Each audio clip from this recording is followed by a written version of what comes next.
Good morning. I'm Muriel Bowser. I'm the mayor of Washington, D.C. We are located in Ward 6 to provide a briefing on the Arthur Capper Senior Center fire reported in that happened here last week.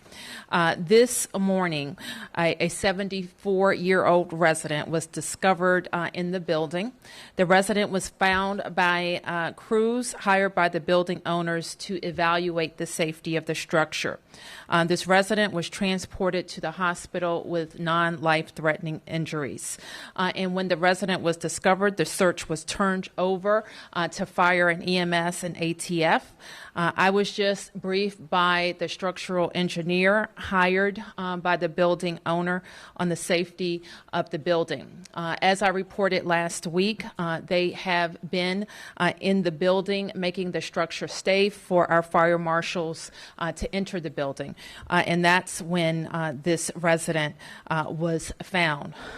Clearly, this has prompted all of district government agencies to re-verify with the building owner and building management all contacts with tenants and make sure that those contacts match the efforts that we have undertaken this weekend to make sure every resident, whether they were placed in a hotel last Thursday and Friday or whether they're with family and friends, that they have contact and that they have available services. And that work has been ongoing throughout the weekend. I want to now, I don't know if the chief has any further anything to further add, but we'll answer any questions that you have at this time. Madam Mayor, was this man in the building, in his apartment since the fire? We believe yes.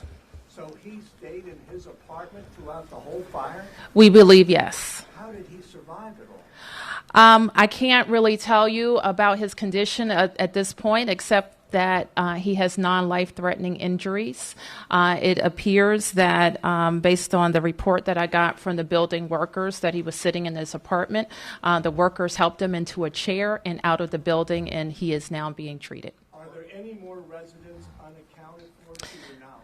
To my knowledge, and what I want to be very careful is that the building management's information, we already know one case, this case, where it didn't match up with what they said. And I want to check that with all of our work this weekend. As I mentioned, we are trying to match each household with a case manager. Last week, we knew that we had assessed 132 households.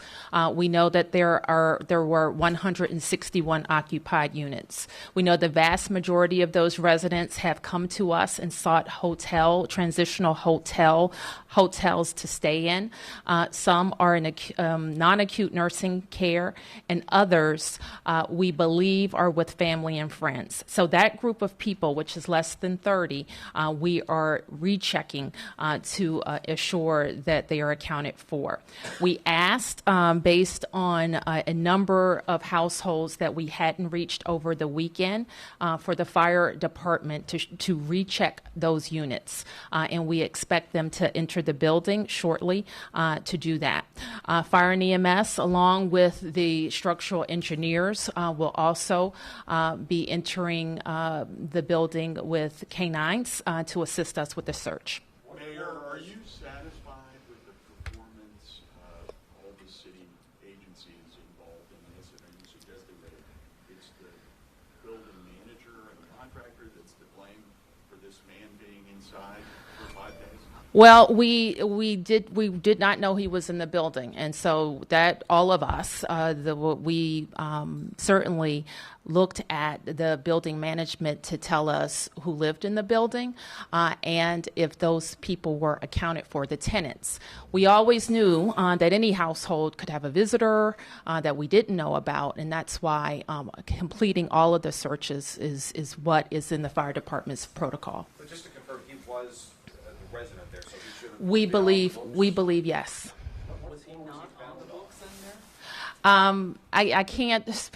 I will say there have been a couple of lists, and we believe that he was a resident of the second floor.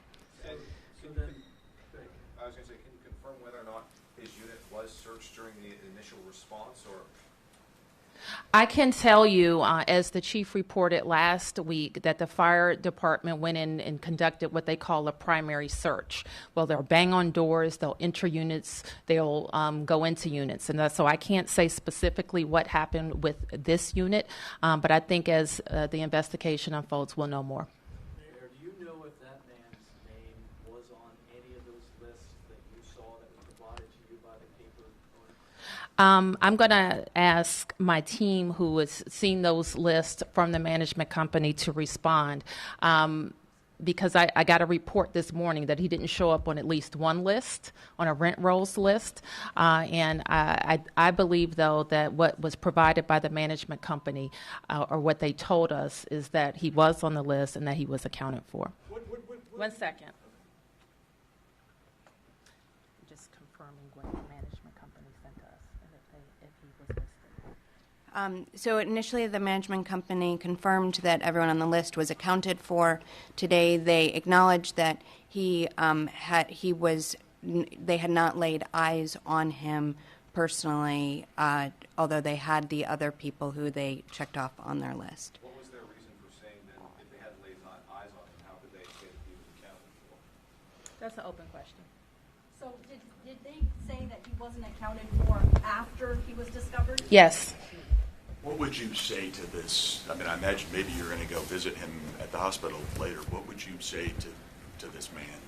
My focus now is making sure that Fire and EMS and the building owner have all the resources that they need to complete the searches of the building, get our fire marshals into the building so that we can complete our investigation, make sure our human services agencies can continue the case management work that is so important, because keep in mind we have 161 D.C. households who have been burned out of their homes and they have lost everything. So the work that we have been doing to connect with them is very important. And I want to say again, for anybody watching, we want you to register with us. Whether or not you need our services, we want you to register with us so we know if you're staying with a family or friend that we know exactly where you are. Yes, Sam? What are they saying about the structure of this building at this point? You know, last week the question was it safe enough to go in? Will people ever be able to get in there? Can you answer that question? What I know is that, and I'll ask the engineer to come forward as well, is that they did some work, as I mentioned, to make it safe for our fire marshals to go in, to make it safe for the utility workers who might need to go in from PEPCO and possibly others to get in. And right now, their first order is getting our search crews in and then our fire investigators. Anything else you want to add? Sure. Please just introduce yourself. My name is Alan Kilsheimer. I'm a structural engineer. The first order of business was to make the building safe for the surrounding properties, and we spent Saturday taking parts of walls off, parts of roofs off, all kinds of things off that we were worried about could be a problem. Subsequent to that, this morning we were beginning to check every unit to be able to tell the fire inspectors that they could safely get into the units. We sometimes got into units, sometimes we had to pry the door, sometimes we weren't able yet to get the door open. But we finished that first mapping. That's when we found this gentleman who answered when we were making noise at his door. He had a sense of humor when I said, "We're coming to get you." He said, "I'm not going anyplace." But anyhow, he was taken out. We're now going back in with the fire department and the canines to check every unit again from scratch, and we have all the tools and equipment to open doors if we have to, and we've mapped it. Later on today, we have a couple more things we want to take off the roof of the building, and when we're done with that, we're going to tell the fire people that it's safe for them to go in certain locations. When we're done with that, then we're going to begin the evaluation of the building. And I've been through the whole thing myself personally. We looked at all the drawings. It's all going to be a function of time and money, which is what most things are, as to how much of the building can be saved or not, and which is more time and cost efficient to do it. So we haven't made that determination yet. I feel comfortable it can be done. The question is, which is more efficient to do? When people get their stuff out, that's what a lot of people What we're doing now is part of this allowing the fire inspectors in. When all the fire inspectors in, we've made it safe enough, or will have made it safe enough, for a team of professionals to go into each unit and get whatever they can of lists that people have asked for in their units, and they'll be put in boxes and returned to those people. Essentially, from being in all the units, a large percentage people can get personal belongings out of, not furniture and stuff like that, but personal belongings. There's a few units that there has to be debris taken out of it first to get at some of those things. Alan, Spell your name, sir. Pardon me? Spell your name, please. Kilsheimer, Kilsheimer. Alan, you had a chance to talk to the gentleman. Could I you tell us? I put him in his chair and we got him out. Yes. Tell me how he was doing and what he said to you besides. He had a sense of humor. I said, "Can you see?" He said, "I can see your ass," but because I thought he was blind, and he wanted to walk out, and we said, "No, we're going to put him in a chair." So we put him in a chair and sent him out. He's for somebody that's been in that situation for as long as this, he seemed incredibly in good shape from my perspective. I'm not a doctor. Did he say what he was doing the last 5 days? I didn't ask him that. I just wanted to get him the hell out of there. Does the unit have electricity, water? There was no well, we turned the electricity off finally Saturday night. There was lots of water in the building if you wanted to use that water, but there were water bottles on his kitchen counter, but I don't know if he got up from where he was to get them. I didn't ask him that. This was the second floor? I believe he was on the second floor. This was his own wheelchair that he had in? No, we put him in a kitchen chair and carried him out ourselves. Okay, so he was able to walk then? He wanted to walk out. I didn't want him to walk out. Right. Did he say why he stayed in there? No, he didn't say, but if I had to use crowbars and construction workers to get into his door, he would have had to use them to get out. So there was no way for him, in my opinion, to get out. He was Okay, trapped in was there? trapped in the room? Pardon me? He couldn't open a door, he was trapped in there? The bottom line is a lot of these doors, because of heat and stuff, they swell and you can't get them open. And so you have to pry them open with bars like this. That's how we got the door open. Can we ask the fire chief a question, please? What's your question? Chief, when you do a primary search, are there any records kept of where you've gone in the building and whether and how are you assured that you have checked everywhere in a fire ground? There's not actual records, but the teams report in. They take different floors, different areas. They report in as to they've completed a primary search. In this case here, they were completing the primary search when they started having debris and walls falling. We had to continue with the evacuation of residents while that was going on, and so it was. So they were unable to complete a secondary search of the building because of the fact that we were starting to have stuff fall within the building itself. So did firefighters not go in this specific apartment? I cannot answer that specific apartment. Again, we just know that as you're pulling people out, they may have missed the apartment. I just can't answer that.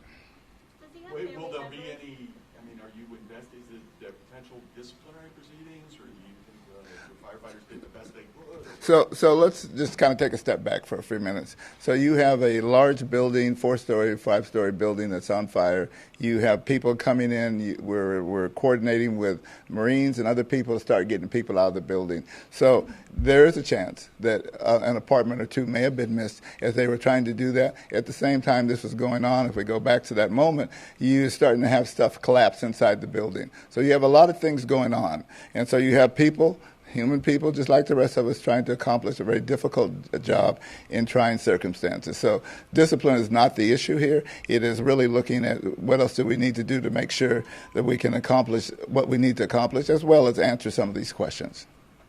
As far as contacting family members, were they asking about him? Did he have family members? I'm not aware of anybody looking for him. What is the name of the man? Edgewood Management. Is there going to be an investigation into Edgewood? We always do an after action after a major fire. Is anybody from Edgewood here? They are not. They were here, I believe, on the last press conference that we provided. Were they invited to this one? I think that they're focused on the work at hand. Sarah, with everything you now know, what's your take on this? My take is that when we have a lot of people moving and getting them in and out of recreation centers and into hotels, we want to be double sure of private information that's provided to us. So was there not the follow-up? No, it's been intense follow-up. As I mentioned, we have been able, and within 24 hours, we were able to clear out a temporary shelter and get people in transitional hotel housing, which is pretty remarkable. And given that we are dealing with a frail and elderly population, it was necessary. And so our teams worked double hard, not only to get people to the safety of Greenleaf Recreation Center, but to also get them in transitional housing. And since then, connecting each household to a case manager that's not just going to help them in this emergency phase, but in the long-term phase. Remember, these people don't have a home or anything. They left everything to get out of the building. So this is going to be many, many months of people trying to get stable housing. Mayor, what time was this man found, and has the rest of the building been searched? Well, we already went over that. We already went over the next steps in the search. I was notified about Timeline on the rest of the search. I'm not going to repeat that. We just heard from the chief and the engineer about the search. Anything else? Yes. Did any of the people that are in these hotels yet? I have not yet, but certainly all of our team has. I know that the city administrator was at Greenleaf and on Thursday, and Do you plan to visit them at some point? absolutely. And their stuff. So it seems now that they will be able to get like picture books or Yeah, and I still- don't want to raise expectations too high, Sam. I think you heard it sounds like some units will be accessible to the professionals who are working in that building, and we may be able to bring out small items. So you will if you can. We will if we can, absolutely. Yes. You talked about finding the gentleman CUV as well as could be expected, but do you know anything about his medical condition either prior to today, finding him today, and how was his mental condition as far as anybody assessing him coming out of 5 days of being in a building that...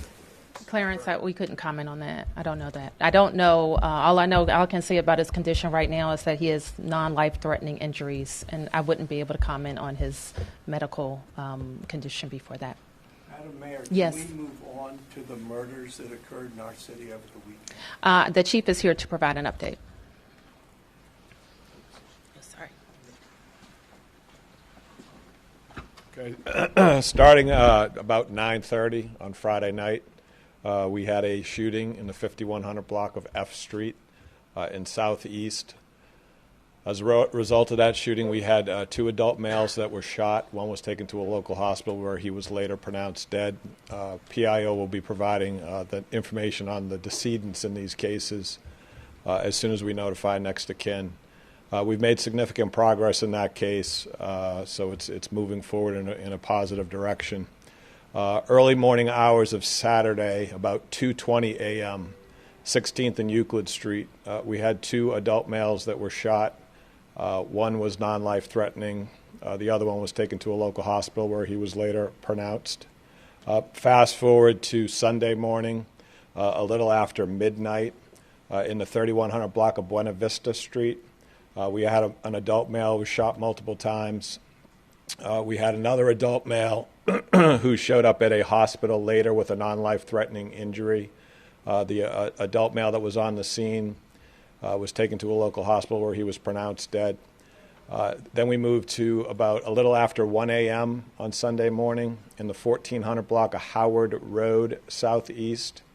We had an adult male who was shot multiple times. He was taken to a local hospital where he was later pronounced dead.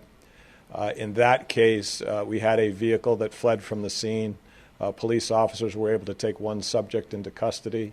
As a result of that apprehension, we have made some pretty good progress in that case. And then the last case that we had was in the 3400 block of 22nd Street, Southeast. That was about 4:15, between 4:15 and 4:20 a.m. on Sunday morning. An adult male was shot multiple times. We believe the motive in that last case was a drug-related robbery. I watched last week as you and the mayor went to 11th and Penn Street at the scene of that horrific murder of the jockey, and the police force that you had out and about to close that case in, I think, less than 24 hours. Now with all these murders over the weekend, though, how much of an effort can we tell the people in those neighborhoods at those scenes they can expect from you and the mayor? We put every effort into every homicide that occurs in this city. In 2 of these cases, like I said, we have made significant progress. We anticipate that we are going to do everything we possibly can to bring the folks that are responsible for these cases to justice. None of these cases appear to be related. The homicide detectives are combing through the forensics and the video right now. If we have images in any one of these cases, we'll provide them to the public. We don't have anything at this point that we can share. In the case that we had at 11th and P Street, we got video relatively quick that we were able to put out to the public. We will do the same. These cases will be treated with the same effort as any other homicide that occurs in our city. Chief, anecdotally, we're hearing a lot about K2. Can I just say a little bit more about the homicides first? Another thing of note with these particular homicides, as I said, they do not appear to be random in nature. And if you can look at the times that they occur, we had one that occurred right around 9:30. Most of the others were in the early morning hours, and they weren't random. I just want to make sure that point was clear.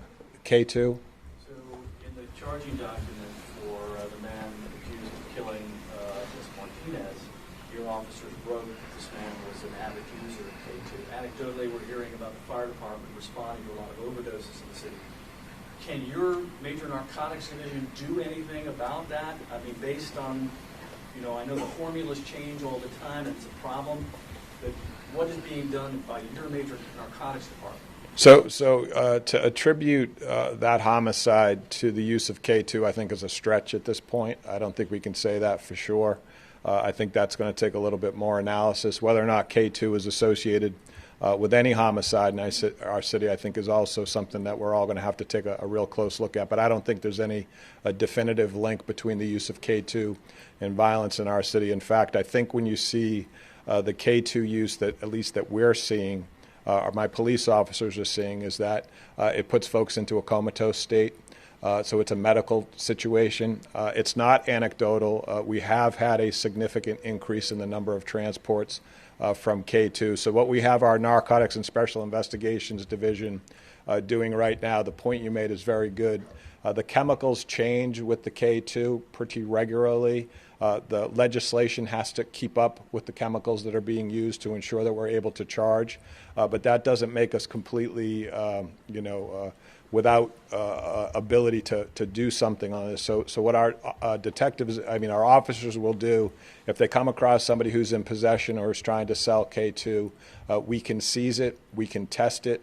If it does have substances in it that are illegal, we can subsequently apply for a warrant, and that's the state of affairs right now. We can't do probable cause of arrest because of that nuance that not all K2 is the same. Let me say one more thing about what we know about commercial establishments, and we hear this from neighborhoods throughout the city that they believe it's a convenience store, a gas station, a liquor store, or one of these stores that is under the counter selling these substances, which can be very deadly, and they are an extreme strain on our other responses. So we for sure want to be very focused on it, as we were in 2015 when we also saw a spike. Then we moved several pieces of legislation. And Kevin, if you could remind us of the things that are still in effect, which also implicate DCRA. Sure. I want to highlight 2 things. In 2015, we passed legislation that allows for police to take action when there is reasonable suspicion that an establishment is selling K2 or some other synthetic drug without having to test it exactly. They can be able to crack down on the establishment. The second piece of legislation that we'll be pushing through on an emergency in the next few days is the chief mentioned they can seize and test the drugs. It's important to, once they test them, to be able to take action. The drugs have to be listed as illegal.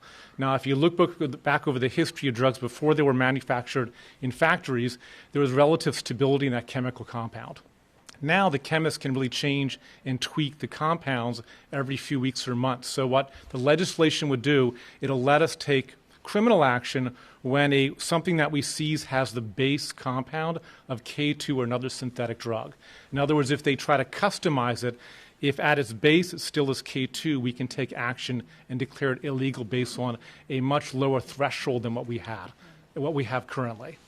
Chief, following up on the Logan Circle. I'm sorry, because this is also an important point to mention. And the reason I mentioned DCRA earlier is because during the summer of 2015, we gave the chief emergency shutdown power for 96 hours of commercial establishments that are selling these illegal substances. So we want to continue to work with communities and ANCs to identify these locations for MPD investigations. Yes. Mayor, do you have a sense that in fact that's where people are getting them under the counter, or do you just don't know? What are your thoughts at this point? I know that there are places that are selling them under the counter for sure. Anything else, Chief? I would say the same. I think that the folks that are doing it at the stores, sometimes it's individual employees at the stores that are doing this without the knowledge of management. But nonetheless, you have it in both situations. You have people selling it under the counter at some of our local stores and our gas stations, but you also have people that are selling it out on the street. Are you arresting dealers, Chief? Absolutely. Our focus has been on the dealers. It's been on the dealers since 2015. Chief, since we're talking about the Logan Circle stabbing, I mentioned your investigators are trying to figure out motivation in that. Is there some chance that stabbing was racially motivated and that the suspect had a long-running hatred of white people? We don't have a motive in this case, so I think if anyone is suggesting a motive at this point, I think it's premature. We do not have a motive. Mayor, a question for you on this K2 thing. I heard something about your administration sending out notices to churches. Can you tell us something about that? Well, who can? Yes, thank you. Hi, Sam. So we have a work group that consists of a number of agencies, DVH, DOH, the DFS, MPD, a number of agencies that are focused on how to tackle the K2 issue. And part of that is to communicate to the public and the community about the dangers of K2 and how they can talk to other folks in the community about how to access resources or help. So we have touched all the stakeholders that we can think of, churches included, community associations, ANCs, and even direct engagement with hotspots where K2 uses and overdoses have occurred. What about the people? Is there treatment there, or what are you? So certainly when our DBH, Department of Behavioral Health outreach workers do their direct outreach, they're trying to connect people to services and then substance abuse services. And so that's what we're doing when we directly engage in these hotspot areas or areas where we have known overdoses. How many deaths? I don't have that number at the top of it. Mayor, if I could ask you one question. If you can give out a message to residents in the district, we've seen these acts of violence, whether it's gun-related or, K2-related, whatever it is that's being motivated these past few weeks or even in the summer, we've seen a very violent summer. What can you tell the residents regarding this? Well, what we can tell the residents is that we attack any crime, and we regard the loss of life in our city and people's sense of safety being violated as our top priority in the government. And we have a law enforcement approach, and we also have a human services and opportunity approach. And we are pushing both extremely hard. Sadly, a few years ago, we had a spike during the summer, and the team of people behind you put together legislative fixes, education fixes, employment fixes, and public safety fixes. And the combination of all of that allowed us to drive down crime. I can't tell you how much part the community plays. Outraged communities help police solve crimes. And we appreciate every community coming forward to help us identify crimes. I also can't overemphasize the role that illegal guns play in our city. And we know illegal guns guns in the hands of people who have already demonstrated that they'll use them because they may have been convicted of gun crimes already, and they're back on the streets using guns again. You heard the chief talk about the very unfortunate violence that we had this weekend. All non-random in nature. A lot of the cases, people knew each other and were involved in disputes, and one of them ended up dead. And so we know the kind of the ingredients, and we have to attack it in every way that we can. But we're very focused on it.